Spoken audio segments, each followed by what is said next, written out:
Good morning. I'm going to be reading 1 Samuel 17, 31 to 40, New International Version. What David said was overheard and reported to Saul, and Saul sent for him. David said to Saul, "Let no one lose heart on account of this Philistine. Your servant will go and fight him." Saul replied, "You are not able to go out against this Philistine and fight him. You are only a young man, and he has been a warrior from his youth." But David said to Saul, "Your servant has been keeping his father's sheep. When a lion or bear came and carried off a sheep from the flock, I went after it, struck it, and rescued the sheep from its mouth. When it turned on me, I seized it by its hair, struck it, and killed it. Your servant has killed both the lion and the bear. This uncircumcised Philistine will be like one of them, because he has defied the armies of the living God. The Lord who rescued me from the paw of the lion and the paw of the bear will rescue me from the hand of this Philistine." Saul said to David, "Go, and the Lord be with you." Then Saul dressed David in his own tunic. He put a coat of armor on him and a bronze helmet on his head. David fastened on his sword over the tunic and tried walking around. Because he was not used to them, "I cannot go in these," he said to Saul, "because I'm not used to them." So he took them off. And then he took his staff in his hand, chose 5 smooth stones from the stream, put them in the pouch of his shepherd's bag, and with his sling in his hand, approached the Philistine. This is the word of God for the people of God. And now if the children... This week I was talking with Pastor Denise, and she was telling me about how my son Stephen had accompanied her and her husband Phil down to our stocking room for the pantry, and then back up out to the pantry outside, and then back downstairs. And she said he talked the whole time. And I was not surprised, because Stephen talks from sunrise until well past sundown. I tell Rick regularly he's a verbal processor. Everything he thinks has to come out of his mouth. It's just how he operates. And he sometimes says, Rick says, "Where does he get that?" You all think it's me, but I say it's Rick, who talked for 3 hours straight on our first date. Rick is the talker. I like to think that it's him, but obviously I am comfortable with my words. Indeed, they're my constant companion, and even as a child, I had a lot of words. I talked constantly. I did not need anyone to talk to. I just talked. It's how I processed, and I talked so much that my family decided I had an invisible twin who was my constant companion, and it was Mabel that I was talking to. I don't remember how old I was, but everybody in my family knows that Mabel has been with me for a very long time. It's just part of who I am. So in school, when there were presentations to do, I could get up willingly in front of classmates and others and just use my words. And then in high school, I was in a mock trial class, which is where you learn about the law and court proceedings, criminal court proceedings. And then you do sort of a reenactment. You're given a case, and the students take on the characters of the witnesses and the lawyers. I was a witness for a couple of years, and then I became a lawyer, doing opening or closing arguments, asking questions, doing pretrial arguments, all involving lots of talking. But it was judged, and there was a literal judge in the room, but also judges sort of evaluating how we were doing. So I dutifully wrote out my script, what I would say, and I held tight to my paper. And my teacher, who had been my mock trial teacher for all the years, plus my sister before me and my brother before her, and was my senior English teacher, she said, I want you to do it without notes. Just leave your script. Conceptually, I got what she wanted, but I just couldn't do it. And I gave that final closing argument. And then we went back to our hotel rooms and we're sort of relaxing. We'd done all of the competitions, all of our turns in the courtroom. And finally, I relaxed enough that I went and knocked on her door, called her out to the hallway, and said, do you mean something like this? And I gave my closing argument without a script. She said, yes! Why couldn't you have done that 4 hours ago? The fear had hindered me. It had gotten in my way. But I took her, Mrs. Ledenning was her name then. B was how I came to call her as we developed a friendship after I graduated high school. And I took her many places. You should thank her when you get to heaven for what she taught me. All the right things about writing. She did those. Anyway, so in seminary, I had gotten connected with United Methodist Women and the North Georgia Conference, and they were working to bring in more women in their 20s, 30s, and 40s. So their president was young. She was a young mother. She wanted a young preacher for their retreat weekend, so she invited me to come. So I prepared my sermons, multiple sermons for the weekend. I wrote them out on the given text. We had 2 preaching professors. I only had classes with one of them, but I went to both of them to get their feedback so that I could preach really well when I was with these women. I redrafted and rewrote whatever I needed to so that I would be well prepared. And then Saturday night during worship, evening worship, after the meal, we're gathered in this sort of conference room, gathering room, lodge room, and there's a big fireplace behind me, and the fire's lit, and it's just this gorgeous environment. There's 80 or 100 women there, and I go to preach. I pull out my notes, I put them on the lectern, and something happened with the smoke. And it made my eyes burn. And then my eyes ran and they ran and they ran. And I just kept wiping the tears, but nothing worked. And I blinked and blinked and blinked. I couldn't see. I was virtually blind, standing up there waiting to read my prepared notes. Now, I could have begged off, but it seemed nobody in the room had a similar problem. I'm not sure what they made of my constant run of tears, but I just sort of kept on. I'd worked so hard at pulling all those words together that they were basically in me. And so I just shared the message I had prepared and figured whatever I remembered was what God needed me to share, and whatever I forgot was what God wished I had never written, and we would just call it good somewhere in the in-between. And as soon as I was done preaching, I sat down. My eyes were clear. They did not burn. I had no more tears.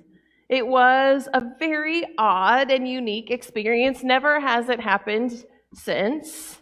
But it sort of taught me how sometimes we get pushed to just take the next step. Speaking came easily. Preaching was a craft I picked up fairly readily. Preaching without notes was a whole other bargain. It's sort of like a magic trick, a card trick among preachers. People think it's something special. It's not necessarily, but God used it to help push me outside of my comfort zone, stretching me just a little bit along the way. So what does my short little meandering life story have to do with today's text? I'm hoping that you see it has a few things to do with it. As we look at the story of David, and particularly the Goliath story, we are invited to look at who David was when God called him and what that did for him going forward. David was a young shepherd boy. That's one of the most common descriptors we have about him. He tended the sheep, which, grazing on the hillsides in the promised land, meant guiding his sheep to new land regularly. Israel-Palestine is a dry, arid, desert climate. There are not rolling hills of lush green pastures. They're little tufts of grass, hardly noticeable unless you're right up on them. So the shepherd David would have had to take his flocks of sheep here and there and everywhere in order to get them enough to eat. And going to new places and new territories meant new predators regularly. He had to be prepared to protect his flock. He had to hone his skills and stay alert. He had to do whatever was necessary to protect against wild dogs, or as our story tells us, lions or bears. David had to be able to kill those predators. Biblical times were thousands of years ago. There were no guns, so they had swords, and they had knives, and they had bows and arrows, and they had slingshots. Now, I don't know about you, but I don't think I would want to reckon with a bear, even with just a sword. It's a little too close for comfort. I probably would go with the bow and arrow. But David chose the slingshot. That's what he used in the field, and that's what he wanted to use when he was called upon by God to battle the giant Philistine Goliath. So, given the choice between a bow and arrow and a slingshot, which one would you choose? A slingshot. Good for you, Kimmy. I've never trained with a slingshot, but I do not have much confidence in my abilities to down a bear with a rock and a rubber band. But it is a significant part of our story. David, in last week's story, was an unlikely choice for a king. He was small, he was young, he was the youngest and last of the 8 brothers. He's a farm kid, a shepherd boy. Nobody would pick him to be a king except God. God picked David. And then, when faced with this giant who had conquered countless soldiers, that unlikely kid comes equipped with the most unlikely weapon, a slingshot and a rock. Now, he's offered the armor and helmet and shield and large sword from the current king, and it just doesn't work for him. It's too heavy, it's too bulky, it's too unwieldy, and so he chooses to go with his trusted slingshot. The unlikely nature of his victory only makes him that much more remarkable as the hero in our story. Now, how many of us want to be the hero in the story? How many of us want to be the hero of a nation? I mean, in theory, right? But practically speaking, what's required of us? How many of us at least want to be the hero in our own story? Right? We want to come out victorious in how we live and what goes on, and yet we know that life generally just doesn't happen like that. We face obstacles and hurdles and things that tear us down. We are rarely the champion or the conqueror, often instead the underdog. And so when we come across a story that tells of an underdog who beats a giant, we love it, right? How many of us root for the underdog? Lots of us do. We watch lots of sports in my house. We did even when I was growing up. I didn't always care which team won, but I always wanted the underdog to just sort of make a showing and come back and prove that they were something. Why is that? I think it's because there's this beautiful wave of hope that moves us forward when we see the unlikely candidates come out ahead. Because if that unlikely character can shine, then maybe we as an unlikely character or candidate or choice can also shine. Maybe we can come out ahead in our own story. If God could do it for David, couldn't God also do it for us? And isn't it interesting how God repeatedly and regularly calls the unlikely ones to do great things? We know this story of David, but we also have the story of Gideon, who was a warrior who was given the smallest and weakest army. We hear of Rahab, who was a prostitute who went against her own people to protect the Israelites. Of course, young Mary, who came from humble means, chosen to be the mother of God. The fishermen, who were chosen to be Jesus' right-hand men, spreading the gospel. Saul, who was the thundering and vicious religious leader seeking to maintain the status quo, converted and used as one of the church's greatest church planters, the least likely used in mighty ways.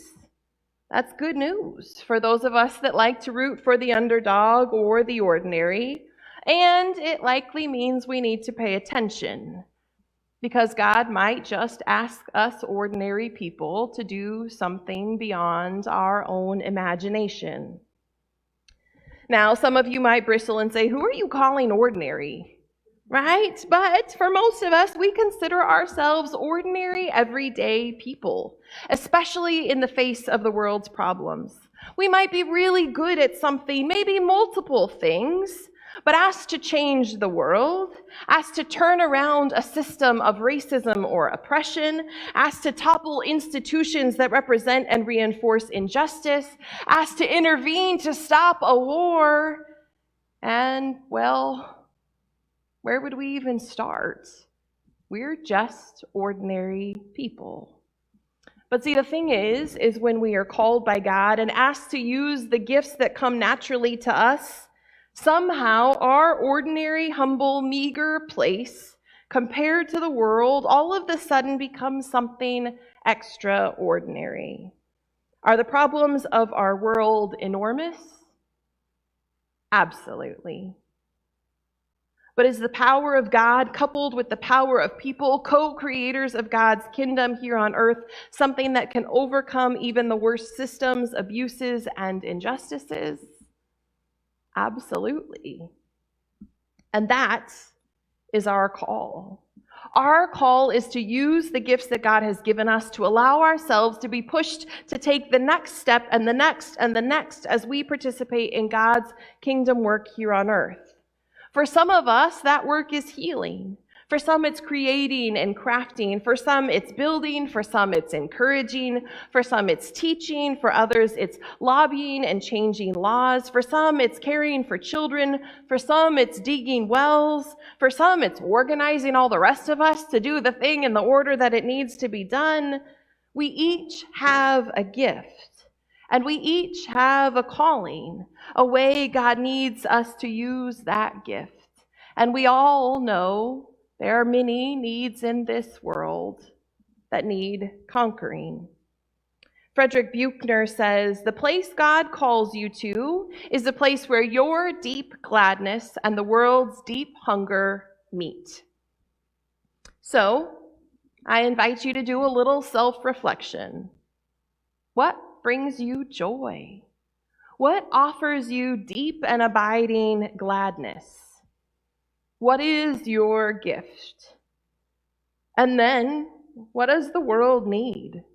Or our nation, or our community, or our neighborhood, or our church? What needs are there to be met, and how might we put the two together? Community organizers called this asset-based community development. We look at the gifts that are already present in a community, and then we look at the ways to use them to make a difference in that community. I remember sharing about asset-based community development, commonly just ABCD, at my first church. I invited folks to look at their gifts and the needs around them and a way to bridge the gap. And after the meeting, a woman named Midge came up to me and she said, I like to sew. Is that a gift? Does it bring you joy? Yes. She said, and I have a friend at the hospital who told me that there are newborn babies who leave there without even a blanket. What if we made blankets for the hospital and the labor and delivery ward? Would that be one of those things that you were talking about? And I said, absolutely. And so we put the word out to our congregation, and not everybody found their great joy in sewing. Some previously had, and they have what we call a stash of fabric that they were ready to pass on so that somebody might make good use of it. There was one woman named Frances who said, I can't sew at all, but I can iron. So she would come and she would iron the fabric before it was cut so that it could be made into those blankets. And they were just simple blankets, 36 inches by 36 inches square, right sides together, means the pretty sides together. And then you sew the border except for a section, and then you turn it out kind of like a pillow, and then you just stitch along the outside. Those blankets we made once a month, every month for a couple of years. And Midge went faithfully to the hospital to deliver them. Was Midge using her gift?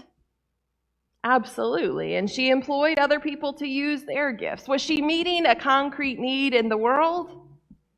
Yes. Was it rocket science?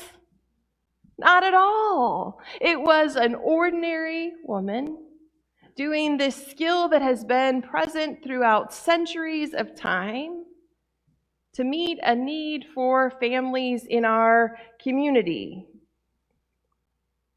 Sometimes we think that when we're facing down the giants of our world, giants of poverty, of racism, of oppression, when we think we're facing down the giant of war or violence or gun violence, we think, I'm too ordinary to make a difference.